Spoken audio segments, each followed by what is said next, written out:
today's lecture, I'll be kind of, getting into, like I said, I'm going to finish up talking about the Habsburg monarchy or empire, of the Austrian side of it anyway, not the Spanish ones much.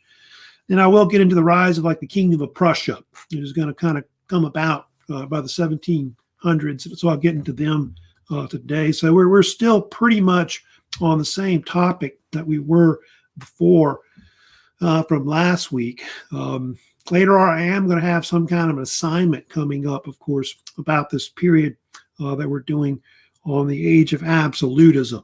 So yeah, I'm still on the same topic of age of absolutism. Of course, I think last time previously we were talking about Maria Theresa, of course, later Empress, of course, all that. So yeah, we're still on the same topic with that. And that little short video kind of gives you a lot of background, her coming in as the ruler of the Habsburg Empire and all that.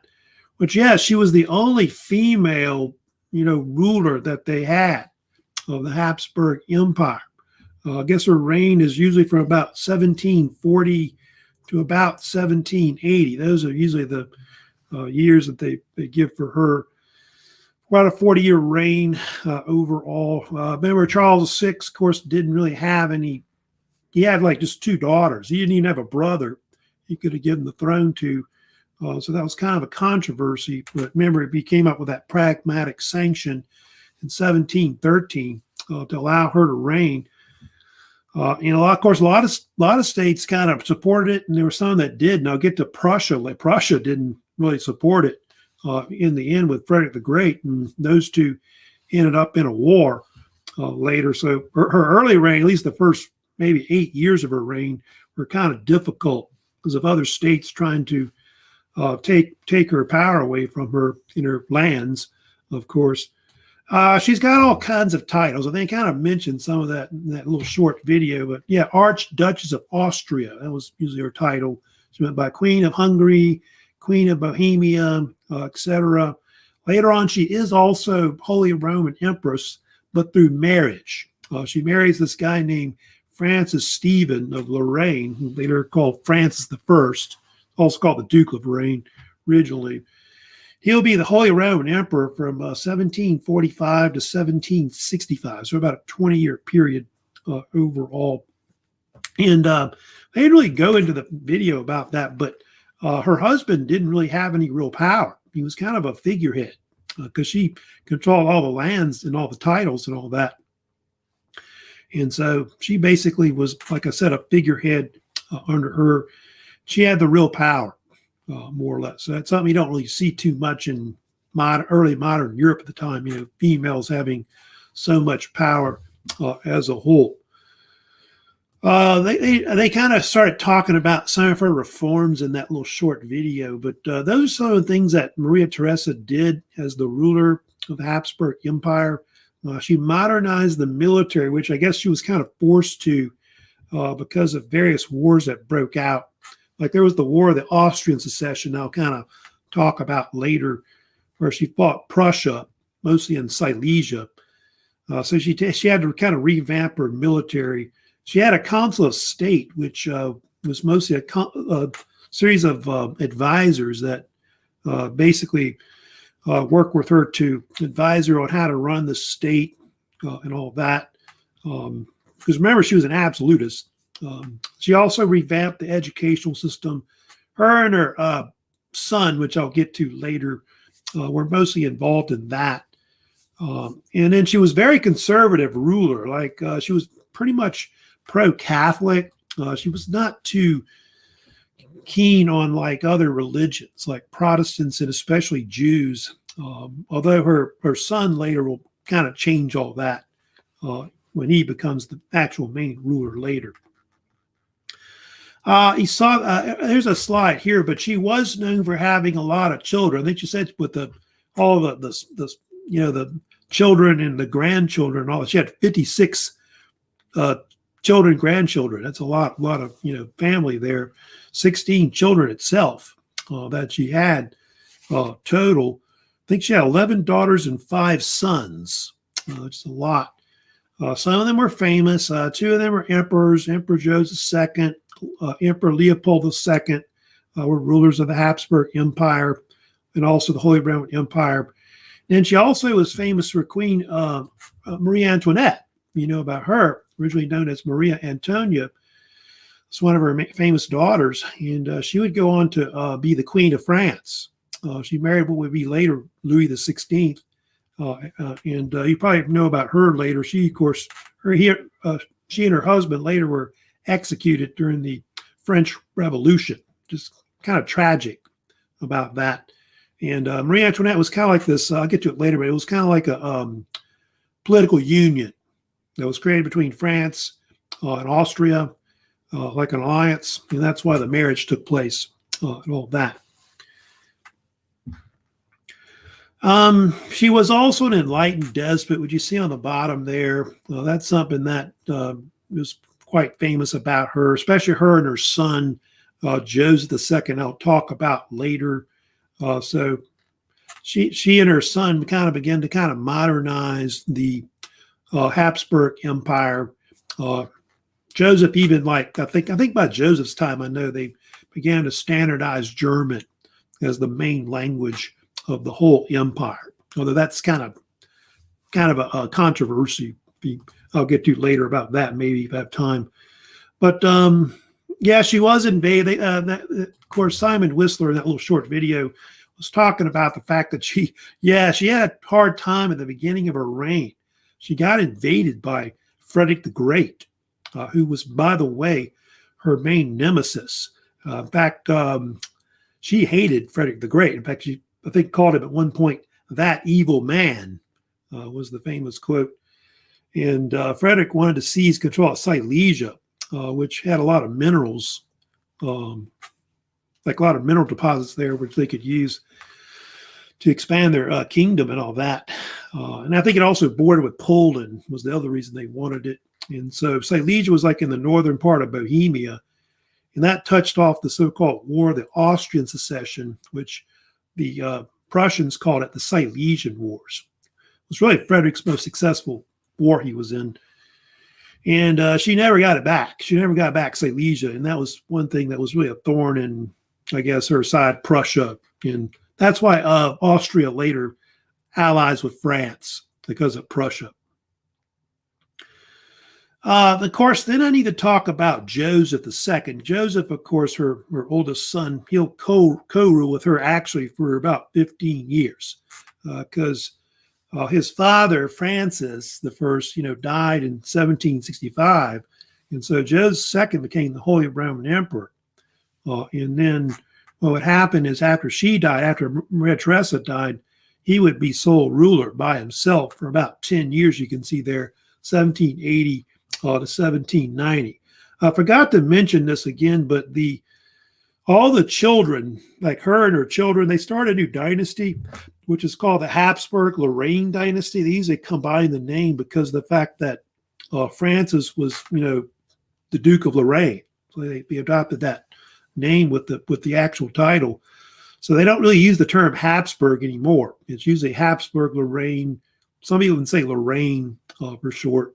But usually Habsburg-Lorraine is the common name that they use to describe the dynasty from 1780, I think, to 1918.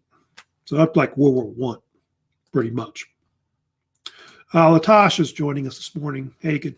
Hope you're having a great morning today overall.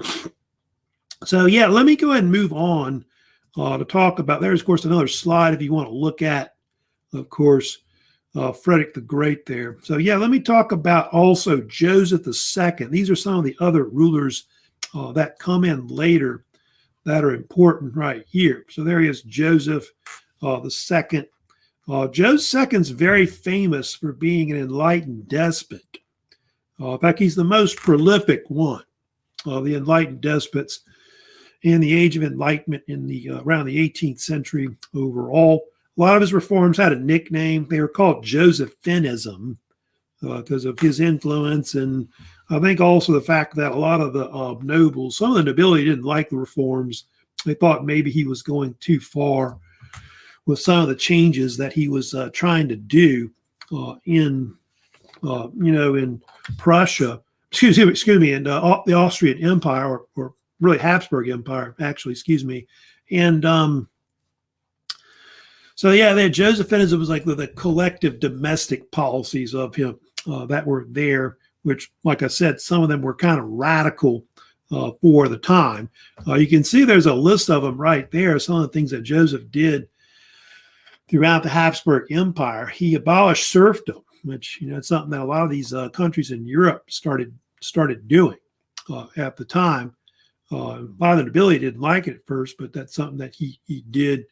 Was pretty much done with after his death, more or less. Also, he gave a lot of the Protestants and Jews freedom of religion, which, where is it? Right here's a slide on that. It's usually called the Patent of Toleration. There was one in 1781, in 1782.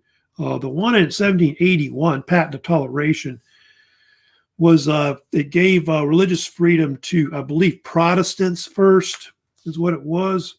And then in 1782, he gave it to also Jews. So a lot of the Jews became to be emancipated in the Habsburg Empire, later in Prussia and other countries as it followed throughout Europe. Freedom of the press. That's true about that. There was less censorship under his rule as a whole. So that's something he abolished. Got rid of capital punishment, got rid of torture. Those were things that were kind of surprising also as well. You can see he reformed the judicial system as well. Expanded a lot of the schools, like he created more compulsory education, I believe, for men and for women throughout the country. He set up hospitals, insane asylums. You can see orphanages, poorhouses. He built zoos. Like, if you know about this, he created the so-called Vienna Zoo. Of course, that's part of the Schönbrunn Palace area, like that whole park area that's there. He was also big into like classical music. This is the peak period of the classical period of classical music, like Mozart and Beethoven and all of that. And Mozart was actually a court composer under Joseph II. Although he has been criticized, Joseph, for maybe being too critical towards Mozart. There was one series where Mozart did this opera called The Marriage of Figaro, and he complained about it having too many notes. It's kind of funny. But anyway, the music had too many notes in it, So anyway, so that's who Joseph II was, more or less. But he was controversial. Like some people thought his reforms went too far. I know there's one about the German language they talk about, which is right there, the German language. And the Hungarians didn't like that too much. Like they were trying to push German on everybody and all that. And I know that was one thing they didn't like too much with that, because they want use Hungarian as a language also as well. There were other rulers later, like that. He had a brother named Leopold II. Like Joseph didn't have any children, so he went to his brother, who was a ruler from 1790 to 92, like short-lived, more or less. And Leopold II had a son named Francis II, Emperor Francis II. He was basically the nephew of Joseph II. He would reign next, you can see, after that. Now, he's pretty famous, that last one, which is Emperor Francis II. He, of course, was famous for a bunch of things. First of all, he was the last Holy Roman Emperor. They would have that title, because I don't know if you know much about that period. Yeah, the French Revolution happened in France, the late 18th century. And then following that, Napoleon Bonaparte seized power in 1799 in France. And that led to the whole age of Napoleon, where Napoleon took over the country in Europe, really. In fact, Napoleon invaded Austria and took it over for a short time. And he forced the whole Holy Roman Empire to be dissolved.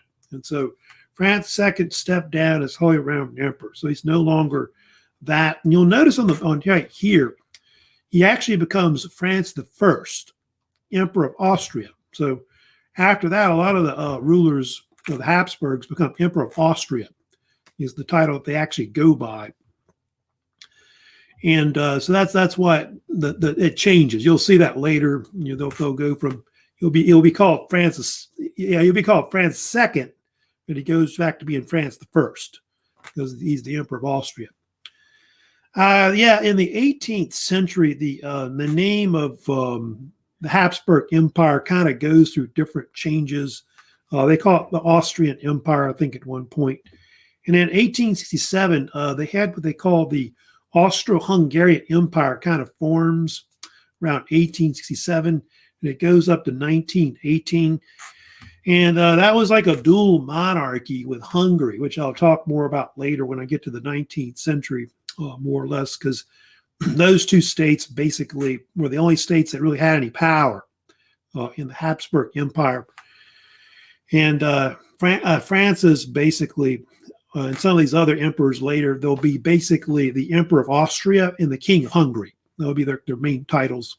Sometimes called Emperor King, I think is sometimes a nickname they'll kind of call themselves, Emperor King, because they're the rulers of both those states.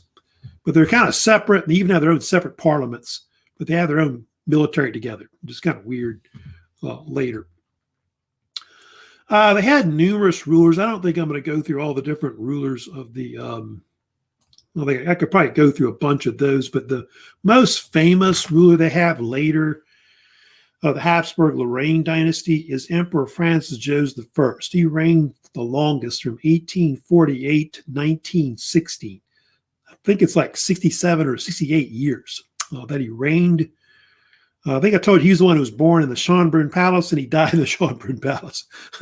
And he was the ruler when World War I broke out. In fact, his nephew is, we'll get to it later, is a guy you've probably heard of, which is the Archduke Franz Ferdinand, the guy who gets shot that starts World War I. He was actually supposed to be the ruler after him, but he died.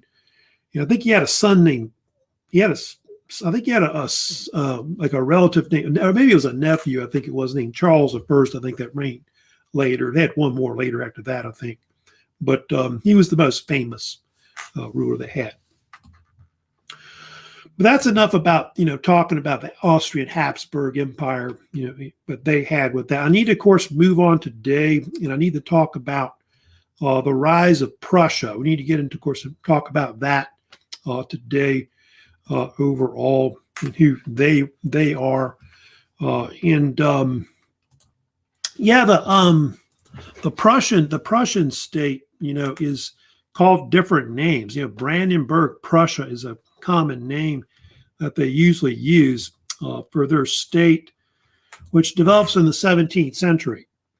They usually call it Brandenburg Prussia, and it's ruled, of course, I told you before already, I think we briefly mentioned, I think last lecture, that they were ruled by the Hohenzollern dynasty, which is a dynasty that kind of went back to the late Middle Ages. It's kind of been around, and I don't really have information on where they got the name from. I don't think I talked about that before, but Hohenzollern was supposedly a name that came from a German castle. It's called Hohenzollern Castle, and hence the name was, used more or less. So they start really in the 1600s, about the history of Prussia, but they do think that the Prussians themselves go back before that. If you ever wonder, where's the name Prussia come from? There's kind of a debate about where the name came from originally, but there's two theories about that. One, they often called the Vikings that came into Northern Europe, they called them either the Russ or the Pruss. In Russia, they call them Russ, and then Northern Germany, they call them Pruss. So that's one theory.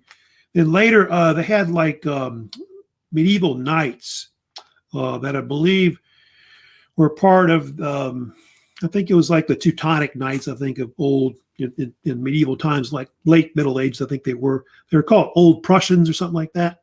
They settled kind of in that area in northern Germany, and so hence the name Prussia being used more or less. But Prussia was actually made up of two states, not one. They had the Duchy of Prussia, which actually that's wrong right there, that I've got reversed. there. I noticed that's kind of a typo there on the screen, which I need to fix right here. But yeah, the Duchy of Prussia, and then the other state they had was the electorate of Brandenburg overall, and each one had like a capital or city that was associated with it. Let me fix this for you right here, but yeah, you have like the Duchy of Prussia at Königsberg. In Königsberg is actually a city which is now part of like Kaliningrad, which the kind of the Soviets took over like a long time ago and kind of broke away, but it's actually a separate state that's located where East Prussia used to be, which is where it was above Poland. So Königsberg still exists, but it's a capital of Kaliningrad now. And then you have the Electorate of Brandenburg, which is like in northern Germany, where Berlin is. Although Brandenburg's got a capital city that they also have called Potsdam, you may have heard of also as well. So those two would actually combine together to become Prussia, like over time, but it takes a while for it to form a large size state. It's a collection of states, really, in the beginning. Now, there's different rulers that were in power originally. There, of course, there's basic slide right here. Here's a map showing you the region, too, of like where we're talking about. And you can see that's where Prussia was, like East Prussia, or they call it the Duchy of Prussia, which was right here in this area. And this is called the Electorate of Brandenburg, which was in this area right here. We got Berlin here. Now you can't see it, but Königsberg is about, I think, right here close to the Baltic Sea, which is right here. Prussia itself developed in northern Germany around Berlin, of course, sometime after the 30 Years' War. That's when it really starts to come to form as one state, more or less. And part of it was done through marriage, like the two states kind of forming together, but also through war. And you can see part of the state, like the Brandenburg part anyway, was in the northern part of the Holy Roman Empire. And then the Prussian part, which is over here, East Prussia, was not. It was actually above Poland, basically, where it formed. Now, there are different rulers that were important in Prussia's history, like the early history of it anyway, going back to like the 17th century. The one that's the most important that you need to know about early on is, of course, Frederick William, who was known as the Great Elector. You can see he reigned over 40 years.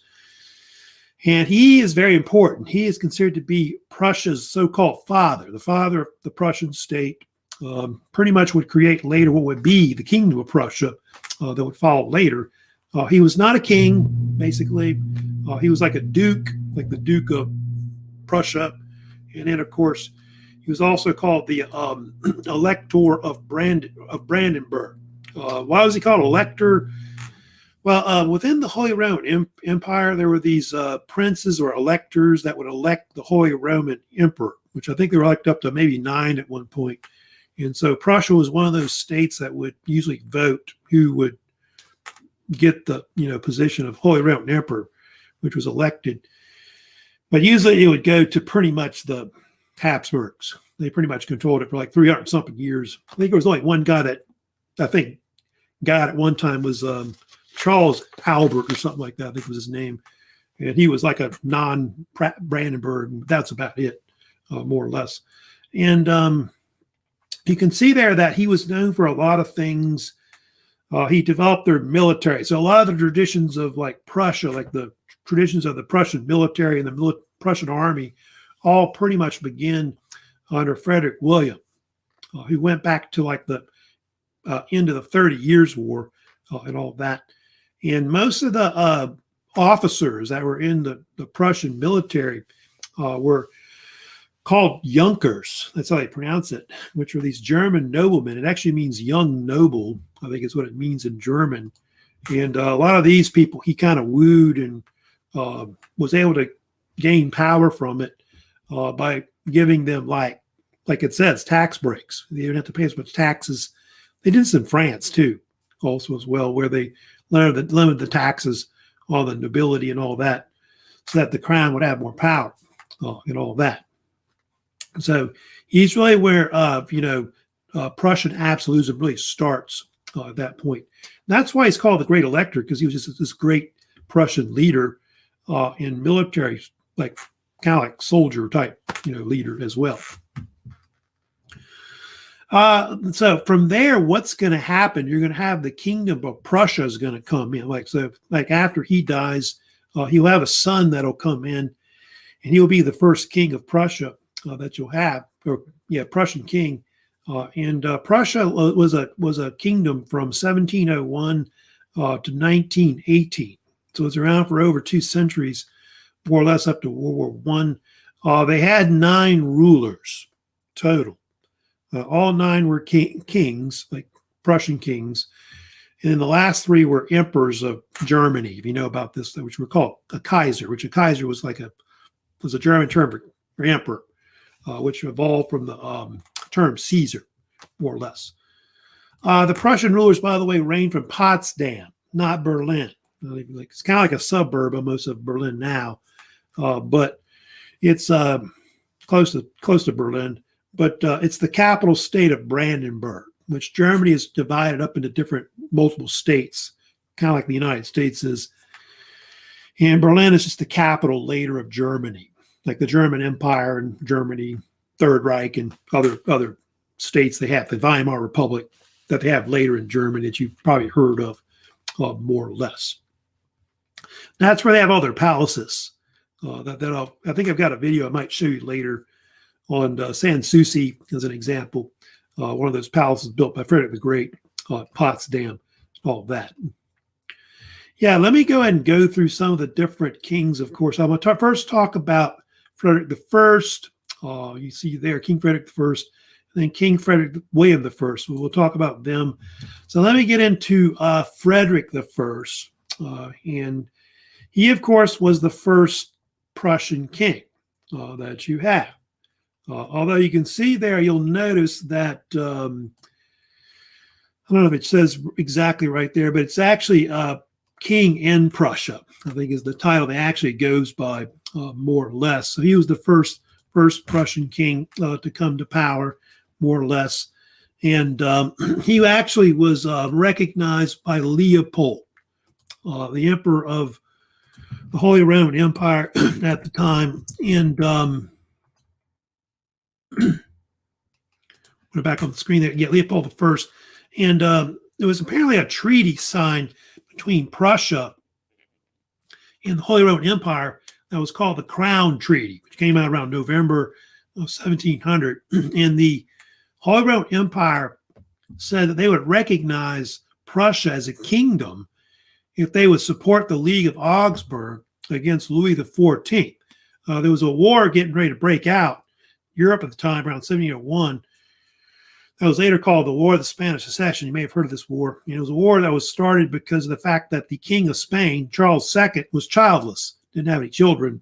And so there was a debate about who should get the throne. And so Charles II decided to give it to Louis XIV's grandson, who was Philip of Anjou, later Philip V of Spain. And that touched off the big war in Europe between like the League of Augsburg and a bunch of other states that supported it.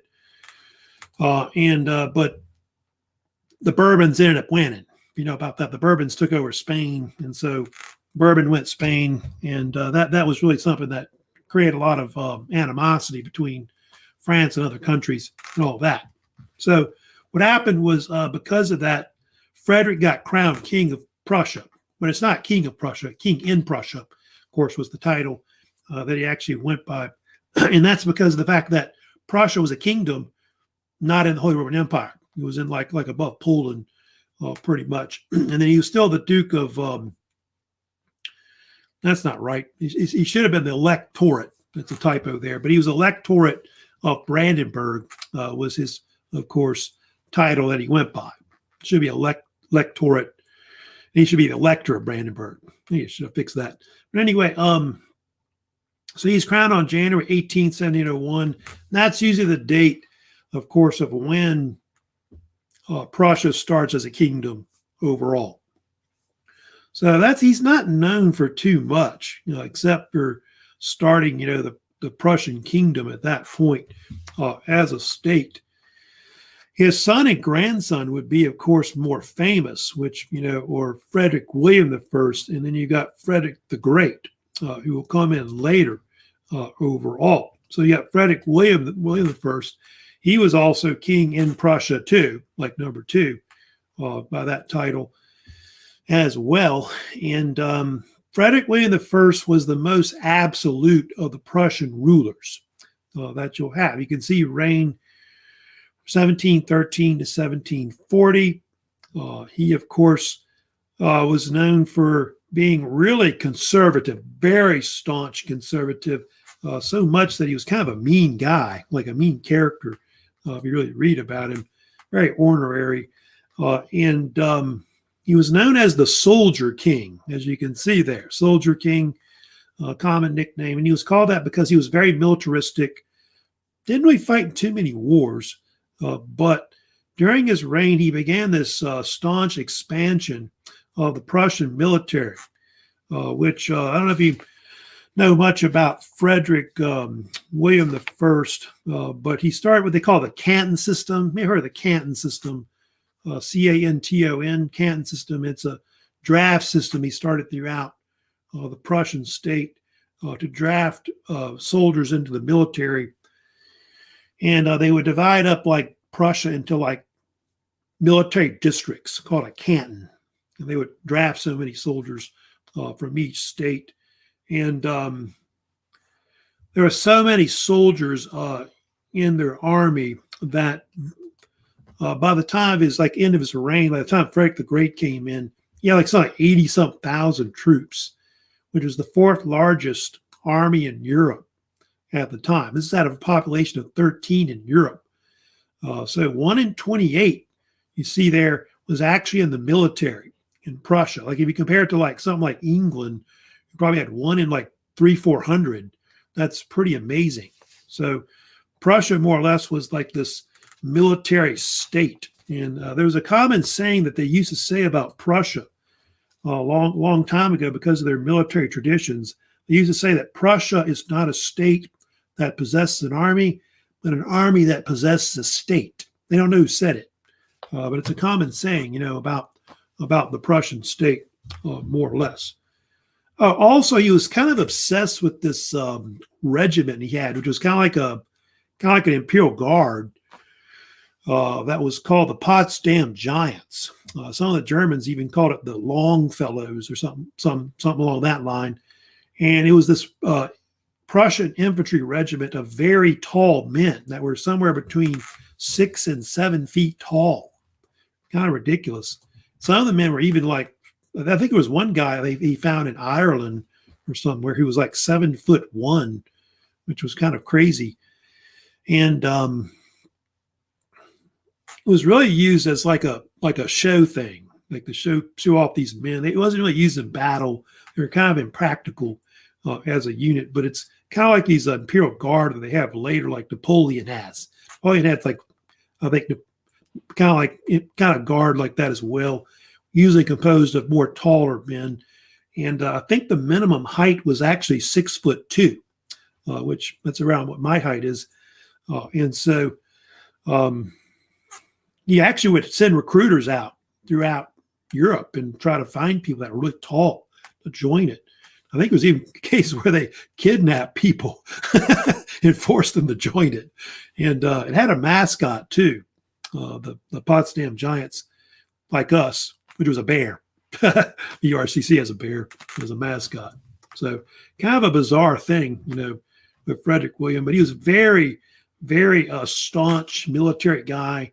And he was very rough on his children, especially his son, Frederick the Great, who, of course, would come in. His son, Frederick the Great, or Frederick II, of course, would become the so-called third Prussian king, the first king of Prussia, who will reign afterwards. Yeah, he had a rough time with his father. He and his father did not get along at all. In fact, Frederick was not really interested in being a soldier or being a king of Prussia. He didn't really want to do any of that Frederick was obsessed with the Enlightenment. He wanted to study French. He liked music. You know about it, played the flute. He was very good at the flute and would actually write music, compose music, poetry, and I think he was a philosopher of some type also as well.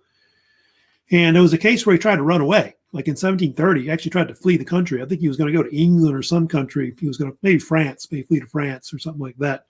And he had this love affair, they think, with a fellow soldier named Hans von Katt. Yeah, Hans von Katt. I don't know if you know about Frederick. They think he was gay, Frederick the Great, like men. Anyway, they were caught trying to flee the country, and his father imprisoned him, put him in prison. He was going to actually have him executed, I think, but he changed his mind later. But he had his son's friend killed. They had him executed, basically. So as I guess a warning not to go against him and all that.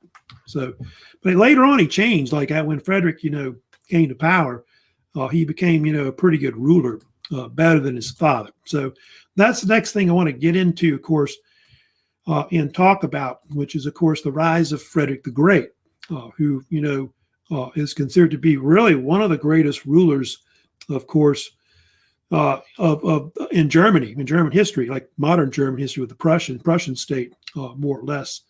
They usually called him Old Fritz. That's, of course, the nickname that they often call Frederick the Great. Yeah, Old Fritz, which Fritz, is this the nickname for Frederick. A lot of rulers are named Frederick, or they're not. They're named William, which is kind of confusing, I know. And he was a very strong Prussian ruler. The reason why he's important is because Frederick is the one that makes pretty much Prussia into a major state.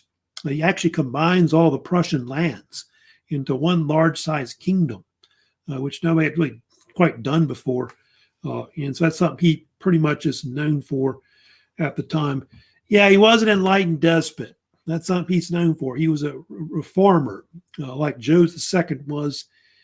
And he saw himself as a servant of the state. In fact, one of his titles he went by, sometimes he would maybe joke or maybe used as a title, was he was first servant of the state, which I think Joseph II was kind of like that too, like I said.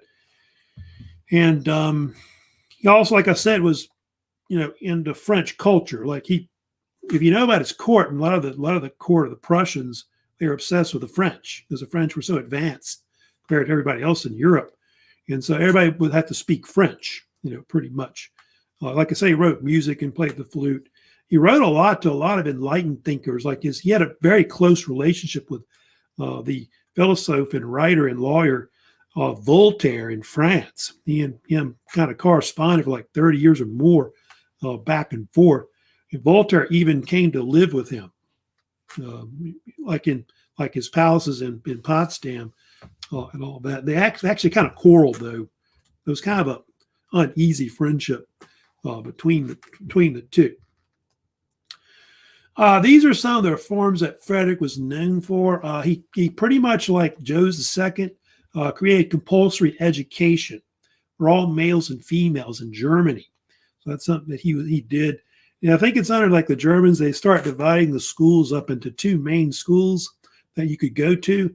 You have a real school and what they call a gymnasium. What's the difference? Well, the real school is like a secondary type education, usually about 6 years, like middle school to high school, where you would eventually learn a trade or a skill, or you go to like an apprenticeship over time. And the gymnasium was usually 9 years, where it'll be longer, where you go to like a college prep type school, whatever, over time, over high school.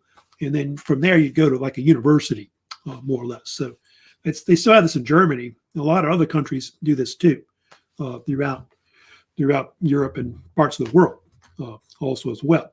Yeah, he gave religious freedom to lots of people, like Protestants and, well, not Protestants, but Catholics and Jews, pretty much were given like pretty much emancipation of the Jews, something you start seeing afterwards, also as well. Just like Joseph II, he abolished serfdom, abolished torture. So he did things like that also throughout his time in power. He's the longest reigning ruler that they had of the monarchs of the Prussian state. an empire later. And you can see he had this civil law code system be developed, which had all kinds of names. They call it Frederican Code, I think is a common name that they'll sometimes call it, which was finished after his death, but it was compiled over like something like 30, 40 years that they worked on it, more or less. But so he began to kind of modernize a lot of the law code systems, and a lot of his code system right there, they think influenced later on the Napoleonic Code, which Napoleon would follow with later. That code and a bunch of other codes, like Justinian Code, kind of influenced some of these different law code systems that are becoming more modernized. Because Europe is becoming more emancipated and so on and all that. Frederick was also a military genius. They always talk about that, about Frederick the Great. Great military mastermind, like with tactics on the battlefield, leading troops in battle, things like that. Napoleon was heavily influenced by Frederick the Great. In fact, he said once about Frederick the Great that if it wasn't for that man, I wouldn't be here. Back when he was standing over his grave after he'd taken Austria, Napoleon, he basically said, if that guy was here, I'd probably be defeated, that kind of thing. He was known for, Frederick was famous for popularizing a military type tactic that became big in the 18th and also in the 19th centuries, which is the oblique order, which you may have heard of. The oblique order is a type of attack where like an enemy army would attack the flank of a opposing army, like a left flank or the right flank. And what you would do is you would try to bring up like enough forces to overwhelm it and do it very quickly. And so armies that could do that, you could actually literally have an army half the size of the other army and defeat them if you could roll up their flank. And so some people call it turning their flank, I think is another term they use also as well. And later on, his greatest victory, if you know about it, was exactly that. It was because of the oblique order, the Battle of Leuthen during the 7 Years' War later in the 1750s. He defeated the Austrian Empire in a decisive battle where he turned their flank. I think it was their left flank, I think it was. And half the soldiers, like he was outnumbered 2-1 and crushed them basically in a winter campaign, which they think that battle was instrumental later in influencing Hitler to attack the Western powers during the Battle of the Bulge. That was like, I think, one of the last winter campaigns that the Germans did, like in a war, before Hitler did that, 1944. Of course, a few more things about Frederick, of course. Yeah, Frederick's greatest conflict wasn't really the 7 Years' War. He didn't do well in the 7 Years' War militarily, but the Silesian Wars were his most successful, which were part of the War of the Austrian Succession, which happened from 1740 to 1748. And in those wars, he seized control of Silesia, which was like in the northern part of Bohemia at the time, which was part of the Holy Roman Empire. And he took control of it because he wanted, well, that area is like I said, rich with minerals, like iron ore and other types of minerals that are coal and stuff like that. And then also it borders with Poland. So he wanted to be able to control that so he could control the Polish border to the east of Germany and all that. And so that's why that was decisive. And it basically, like I said, it created bitter enemies between Prussia and Austria. These two just hate each other after that for a bunch of years, Maria Theresa. And so I'll get to it later, not really as much today, but we'll talk about the fact that that conflict between Prussia and Austria brought on what they call the diplomatic revolution in Europe that happened by the 1750s. The diplomatic revolution was where basically Austria allied with the French. Basically, they switched. And then Prussia allied with the British, and also Hanover, because they're all German. The Prussians were German, Hanover's German, Northern Germany. And Britain got taken over by the Hanover dynasty, which was German as well. And so that's why they allied with each other. And so those are the main opposing sides that you'll see later. That'll be in the so-called 7 Years' War, which is really one of the first big world wars that breaks out between the European powers, which I'll talk more about later when I get to the French, decline of the French later. Yeah, the 7 Years' War is not that good. Like if you look at like what happened during the war, he barely survived the 7 Years' War later. Prussia ends up getting invaded by Austria, by Russia, by the French. I think even the Swedes invaded Prussia at one point. He lost like more than half of his armies under Frederick the Great. But I'll get to it later. But a miracle happens later, and he ends up basically seizing, continuing his power, I guess, over the country. But he didn't have any children. So he had to give the throne to like one of his nephews later. And he did have a wife. Her name was Elizabeth of Brunswick, but he hated her guts. He couldn't stand his wife. Not sure they even like consummated the marriage. I wonder about that. But anyway, a few more things about Frederick. Of course, here's a map showing you like the growth of Prussia. Like over time, you can see how large it would get eventually. And then over time, it's going to spread westward into the northern part of the Holy Roman Empire until it takes over like almost like the northern part of Germany. This is over like a couple centuries, up to the 1800s. You'll see it expand over time. And Frederick was one of the first real, rulers of Prussia to combine all the lands together as like one state and all that.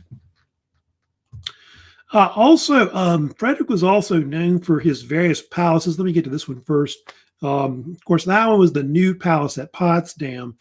Was completed in 1769, a Baroque-style palace. Was considered one of the last neoclassical palaces that was built, of course, in Europe as a whole. Although they talk about this one here, Sanssouci, of course, is his most famous. Of course, overall, that was his summer palace, which is a type of Rococo-style palace that he built. It's also where his burial place is, more or less. I do have a short video I can show on it if you would like. It's about 4 or 5 minutes, but I can show it to you real quick, and I'll wrap up talking about Prussia. So let me go ahead and show it to you, Sanssouci Palace. Standing in line for Frederick the Great and his lovely little palace. Guided tours start here every 5 minutes in the summer. There's a lot of demand, and if you don't book online or get up early, you won't get in. Frederick was an early riser too. He was a hard worker, disciplined, a Prussian through and through. But he also had a cultural side. He was a musician and philosopher. They say you can't get closer to Frederick the Great than in Sanssouci. It's the most personal of his palaces. The palace graces the hillside on which it was built.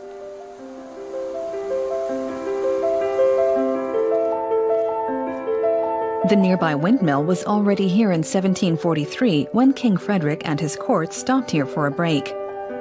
This idyllic landscape pleased the young monarch, and he decided to build his new summer palace here. Frederick sketched out his ideas to his architect Hans-Georg Wenceslaus von Knobelsdorff, a large entrance, a small palace, and a terraced vineyard. Knobelsdorff objected. Knobelsdorff believed from the start that the palace needed another floor to make it higher and more imposing. But Frederick insisted. He wanted to be able to walk straight out into the garden. The king got his way, and only one floor was built. The Rococo-style building has only 12 rooms. Back then, as now, visitors enter the palace through the lobby. And that leads to the Marble Hall, the main reception hall. But there were no lively balls here. Women were not welcome at the palace. But Frederick did invite leading intellectuals for his legendary round-table discussions. Voltaire, the leading mind of the French Enlightenment, was a frequent guest here.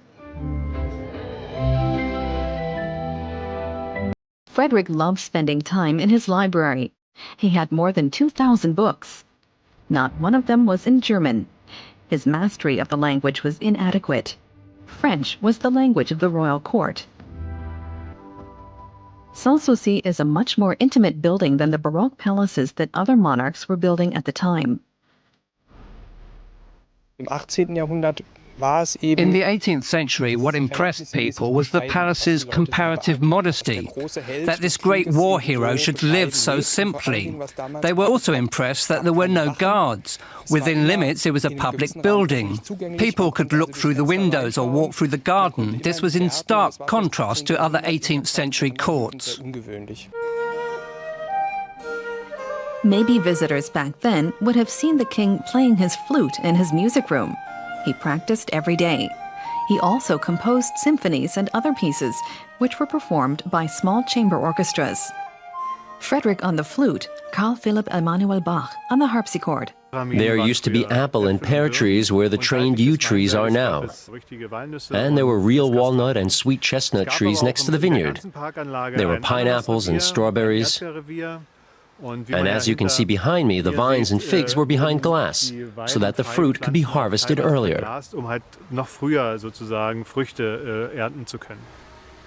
Frederick only grew grapes for eating. He preferred drinking French wine. There were no potatoes either. He ordered them to be grown in the Prussian countryside, but they did not end up on his table. In 1786, Frederick died. His final wish was not granted until more than 200 years later. In 1991, he was reburied together with his 11 greyhounds on the terrace at the foot of his beloved palace.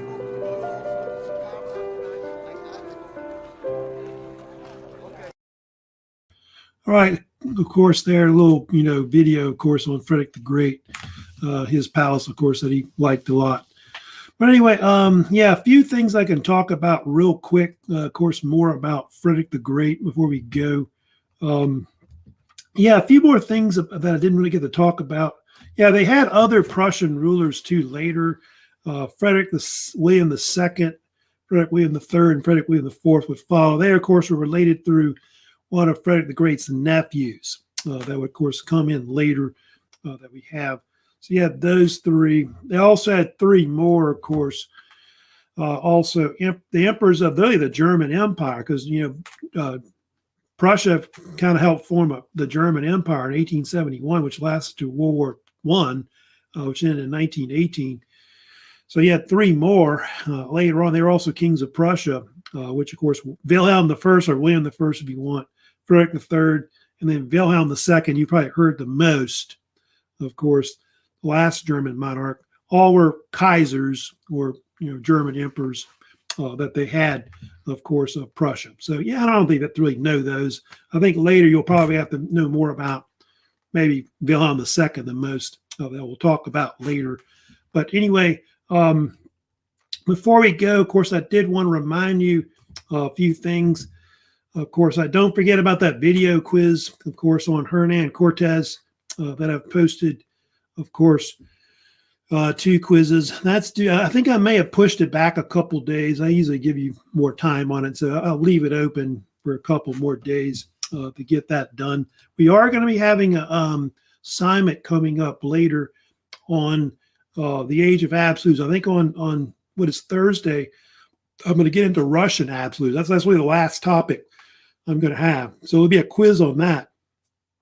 And then sometime after Mardi Gras, that's when I'm going to have an exam. I'm not going to wait. I'm going to wait till after Mardi Gras because it's not good to do it before. But I will have a review day probably next Thursday, likely, of course, on all the study guide stuff that I've got compiled, which I'll show you later. So that's it for today. If anybody has any, of course, questions, of course, about this lecture, let me know. I guess I don't have any today live on the live stream, but I will see you later this week. So send me any comments, questions later about this or any other video that I've put up, of course. Oh, and don't forget, Hope's asking about the key terms. I was going to send out an announcement about that probably tomorrow. But yeah, the key terms assignment is coming due. That's the first one, of course. which that one, of course, is due Friday. Friday, I think looks like the 12th, February 12th. So that is coming up as well. But I'm probably going to send an announcement about it probably tomorrow of some type. So thanks for telling me that. But yes, that's right. I'm going to get to that eventually. So y'all take care. I'll see you Thursday with, of course, another lecture on the age of absolutism with, of course, Russia. And that's it for today. So y'all take care.